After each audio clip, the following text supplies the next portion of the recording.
Hello everyone, welcome back to the channel. The tension between the United States and Russia has reached a new level of intensity as reports emerged of Russian warships making a desperate attempt to close in on Alaska. This event has sparked immediate reactions, raising global concerns and showcasing just how serious the rivalry between these two powers has become. To understand this situation better, let's take a closer look at the ships involved, their features, the technology they bring to the table, and the wider meaning of such maneuvers. The United States has made it clear that it has had enough, and the response to these actions leaves no doubt about the readiness of its military forces. When we examine the exterior of Russian warships, it becomes clear that they are designed to intimidate. These vessels are massive steel giants, with their hulls engineered to cut through rough seas and their superstructures packed with radar systems, missile launchers, and advanced weaponry. The sight of such ships approaching the cold waters near Alaska is a deliberate message, meant to project strength. Every visible detail of their construction emphasizes aggression. The towering masts, sleek lines, and missile decks are not for decoration, they are instruments of intimidation. But while the exterior is meant to command respect, the very act of sailing so close to American territory has exposed just how risky this strategy is for Russia. Inside these ships, the environment is very different from what outsiders might imagine. Warships are not built for comfort.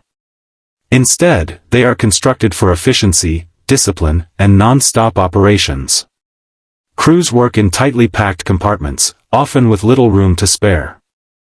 The control rooms are filled with advanced equipment, radar screens, navigation systems, missile guidance consoles, and communication technology that links the ship to other units and command centers. Every square foot is dedicated to operations. Life on board is demanding, with sailors enduring long hours and high stress as they carry out their duties. The interior is a stark reminder that these ships are designed as machines of war, not as places of luxury or ease. In terms of performance, Russian warships are built to operate across long distances and remain at sea for extended missions. Their design focuses on endurance and offensive capability. Armed with long-range cruise missiles, advanced anti-ship weapons, and anti-aircraft defenses, these vessels are versatile and dangerous.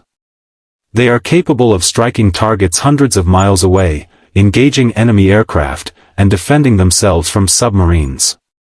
Yet when matched against the U.S. Navy, their limits become clear. American naval forces are not only larger in number but also superior in terms of technology.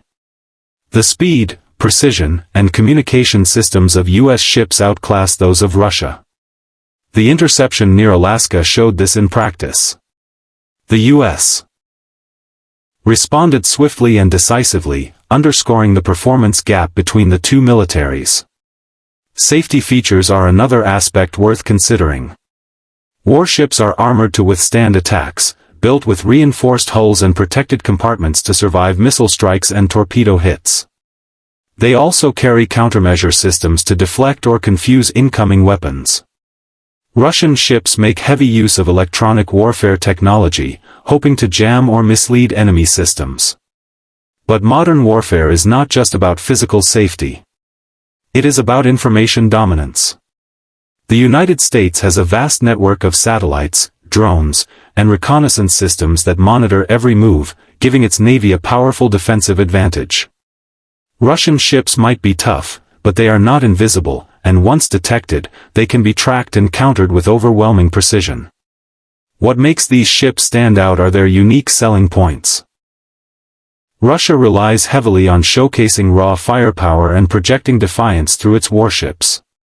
Their missile systems are designed to deliver devastating blows, and their movements near Alaska were intended as a message of defiance to the United States and its allies.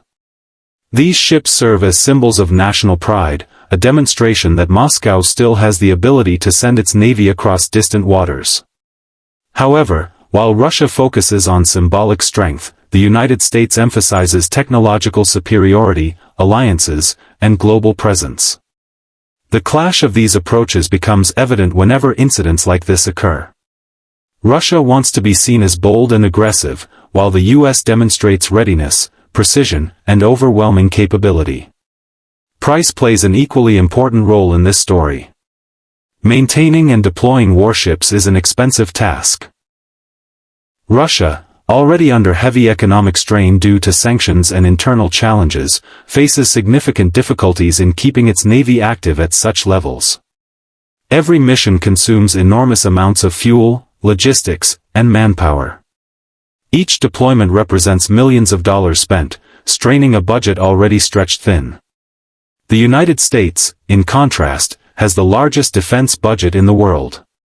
While the costs of keeping ships near Alaska are high, Washington has the resources to sustain such operations without suffering the same financial pain.